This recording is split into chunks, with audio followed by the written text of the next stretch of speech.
ಶರಣಸತಿ ಲಿಂಗಪತಿ ಹರ ಮಹಾದೇವ ವಿಶ್ವಗುರು ಬಸವಣ್ಣನವರಿಗೆ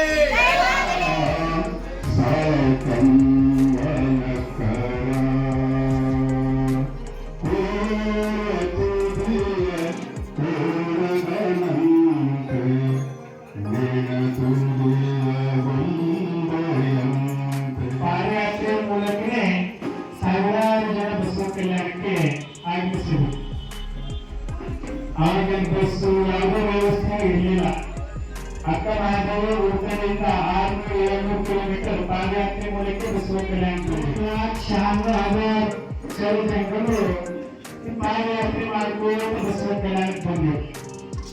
ನೀವೆಲ್ಲ ನೋಡಿದ ನಂತರ ನಮಗೆ ಯಾವ ರೀತಿ ಒಂದು ಭಕ್ತಿ ಶ್ರದ್ಧೆ ಆಗ್ತಾ ಇದೆ ಅಂದ್ರೆ ಎಲ್ಲ ಶರಣರು ಪಾದಯಾತ್ರೆ ಮೂಲಕ ಬಸವ ಕಲ್ಯಾಣಕ್ಕೆ ಹೊರಟಾರಲ್ಲ ಅಂತಕ್ಕಂಥ ಒಂದು ದೃಶ್ಯ ನಿಮಗೆಲ್ಲ ನೋಡಿದ ನಂತರ ಕಲ್ಯಾಣ ಹೊರಗೂ ಕಲ್ಯಾಣ ಒಳಗೂ ಕಲ್ಯಾಣ ಹೊರಗೂ ಕಲ್ಯಾಣ ಎಲ್ಲವೂ ಜಾರಿಗೆ ಬರ್ತಾವ. ಯಾಕಂದ್ರೆ ಅಪ್ಪರ ಇಚ್ಛೆ ಏನಿತ್ತು ಅಂದ್ರ ಇಲ್ಲಿ ಯಾರೂ ಕರೆಯಲ್ಲ, ಯಾರೂ ಆಮಂತ್ರಣ ಕೊಡಲ್ಲ, ಯಾರೂ ಆಹ್ವಾನ ಮಾಡಲ್ಲ.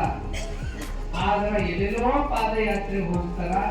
ಜಗತ್ತಿಗೆ ಸಮಾನತೆ ಕೊಟ್ಟಂತ ಭೂಮಿ, ಪ್ರಜಾಪ್ರಭುತ್ವ ಕೊಟ್ಟಂತ ನೆಲಕ್ಕ ಪಾದಯಾತ್ರೆ ಬರೋದಲ್ಲ.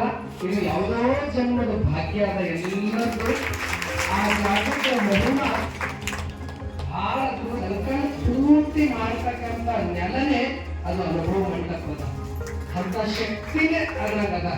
ಅದ್ರ ಸಲಕ್ಕೆ ಅಕ್ಕ ಮಹಾದೇವರು ಅನೇಕ ಶರಣ ಸಂಕುಲ ಅವರೆಲ್ಲ ಎದುರಿನ ಬಂದು ಅವರೆಲ್ಲ ಪಾದಯಾತ್ರೆಯನ್ನು ಬಂದು